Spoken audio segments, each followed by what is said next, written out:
Jammu Kashmir assembly elections क्यों नहीं हमने कराए, ये आपने एक प्रश्न पूछा।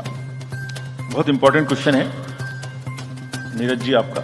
हम बहुत कॉन्शियस हैं इस बात से और बीच बीच में आरोप भी लगते रहते हैं।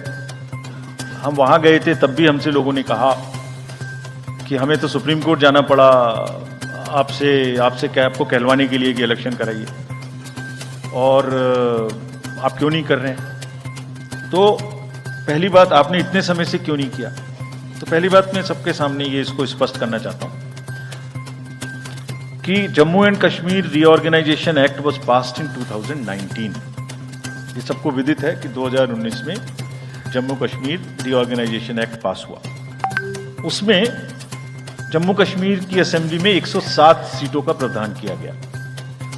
उस 107 में से 24 सीटें रिजर्व थीं पाक ऑक्यूपाइड J&K की, बची 83 में से 7 रिजर्व थी एससी के लिए और एसटी के लिए कोई रिजर्वेशन नहीं था। राइट। 2022 में उसके बाद डिलिमिटेशन कमीशन आया और उसकी रिपोर्ट्स को एक्सेप्ट करके नोटिफाई किया गया। उसने इन सीटों की संख्या में परिवर्तन कर दिया। तो another act change this number of seats. क्या हो गया, 107 से बढ़ के 114 हो गई, 24 उसमें पाक ऑक्यूपाइड JK की रही, 90 बची, तो 83 से बढ़ के 90 हो गई और 9 सीट एसटी के लिए रिजर्व कर दी गई। ये नया फीचर क्रिएट हो गया। और साथ ही साथ 2 सीट माइग्रेंट्स के लिए रिजर्व कर दी गई, जिसमें से एक वुमेन की थी। और उसके बाद 1 सीट का नॉमिनेशन अलाउ किया गया, जो कि POK से डिस्प्लेस्ड लोग जो इंडिया में हैं उनके लिए वो रिजर्व की जाएगी। और ये सारे, जिसका मतलब Reorganization Act and Delimitation Act were not in sync, and therefore there was no occasion for the commission to conduct the election till that happens. When did that happen? That happened in December 2023 by amendment in the J&K Reorganization Act. तो हमारा metre कब से चालू हुआ है? दिसंबर 2023 से metre चालू हुआ है चुनाव कराने का। असेंबली और पार्लियामेंट में चुनाव कराने के लिए हम J&K के सभी पॉलिटिकल पार्टीज ने हमसे कहा, ऑल, कि आप हमारा चुनाव पार्लियामेंट के साथ करें। वी रेस्पेक्ट दैट, और हम समझते हैं कि हमारी ड्यूटी है हम उसे कराएं।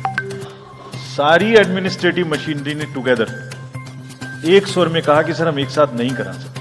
उन्हें पूछा क्यों, तो उनका आंसर था कि जब असेंबली कॉन्स्टिट्यूएंसी के चुनाव साथ साथ में होंगे तो एक असेंबली में लगभग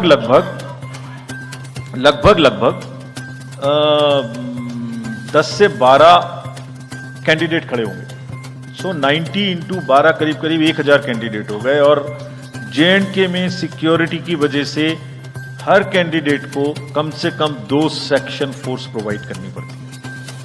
2 सेक्शन फोर्स का मतलब हो गया कि हमें करीब 1000 के बीच में 450-500 लोगों की कंपनीज की जरूरत और एक्स्ट्रा पड़ेगी। वो इतने बड़े देश में इस समय में सिक्योरिटी रीजंस में प्रोवाइड नहीं था। बट वी स्टैंड कमिटेड कि हम जैसे ही ये चुनाव खत्म होते हैं उसके तुरंत बाद, क्योंकि फोर्सेस की हमारे पास अवेलेबिलिटी हो जाएगी,